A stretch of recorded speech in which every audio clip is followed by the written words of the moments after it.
जब doctor president की मौत की घोषणा करने ही वाला था, तभी एक आदमी अचानक उसके पास आ गया और बोला कि वो उसे बचा सकता है। उसने अपनी बेटी से बोतल निकालने को कहा और ट्रीटमेंट शुरू कर दिया। डॉक्टर, जो यकीन नहीं कर रहा था, बोला कि पेशेंट तो पहले ही मर चुका है और उसे वापस लाना इम्पॉसिबल है। लड़की ने कॉन्फिडेंटली जवाब दिया कि उसका पापा एक ट्रेडिशनल चाइनीज डॉक्टर है। डॉक्टर हंस पड़ा और बोला कि उसके कई सालों के एक्सपीरियंस के हिसाब से ट्रेडिशनल मेडिसिन सिर्फ धोखा है। उसने ये तक कह दिया कि अगर प्रेसिडेंट बच गया तो वो सबके सामने घुटनों पर आकर उसे पापा कहेगा। आदमी ने कुछ नहीं कहा, सिर्फ साइलेंटली अपना काम करता रहा। उसने सीपीआर किया और तब तक रुका रहा जब तक प्रेसिडेंट का दिल फिर से धड़कने नहीं लगा। फिर वो अपनी बेटी के साथ वहां से चला गया। लेकिन जैसे ही वो जा रहा था, डॉक्टर ने उसे रोकने की कोशिश की और उस पर इल्जाम लगाया कि उसने हालत और बिगाड़ दी। आदमी ने कोई जवाब नहीं दिया। उसी वक्त सबके सामने चमत्कार हुआ। प्रेसिडेंट ने अचानक आंखें खोल दी और सीधा बैठ गया। सब हैरान रह गए। वो आदमी वाकई में एक कमाल का चाइनीज डॉक्टर था। हर दिन लोग उसकी क्लिनिक के बाहर लाइन लगाते थे। उसका चार्ज कभी 380 यूरो से ज्यादा नहीं होता था और जिन लोगों की हालत बहुत खराब होती, उनसे वो सिर्फ 50 पैसे ही लेता। लेकिन उसकी इस अच्छाई का कोई इनाम नहीं मिला। 5 साल पहले उसकी बीवी, जो एक टीवी शो से इन्फ्लुएंस हो गई थी, उसे ताने मारने लगी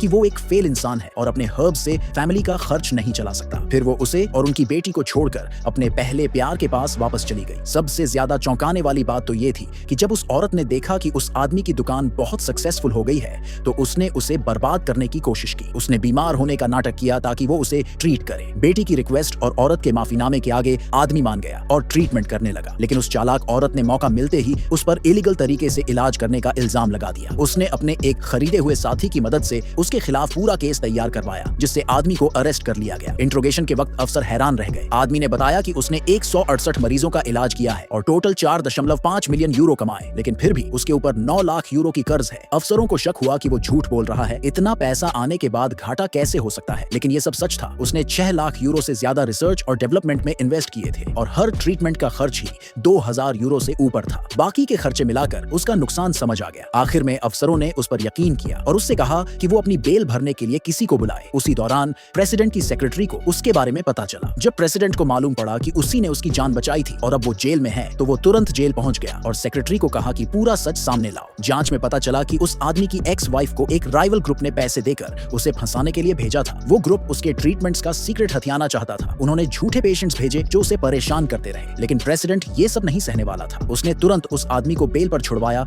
और उसे पूरी सच्चाई बता दी। लेकिन जब वो लोग वापस जा रहे थे, तो रास्ते में बहुत सारे मरीजों की भीड़ ने उन्हें घेर लिया और अपने मेडिकल खर्चे वापस करने की डिमांड करने लगे। उन लोगों को राइवल ग्रुप ने प्रॉमिस किया था कि ट्रीटमेंट फ्री होगा, लेकिन बाद में उन्हें पता चला कि ग्रुप ने फर्जी तरीके से कॉन्ट्रैक्ट चेंज कर दिए हैं और हर ट्रीटमेंट के लिए अब उन्हें 1 लाख यूरो देने होंगे।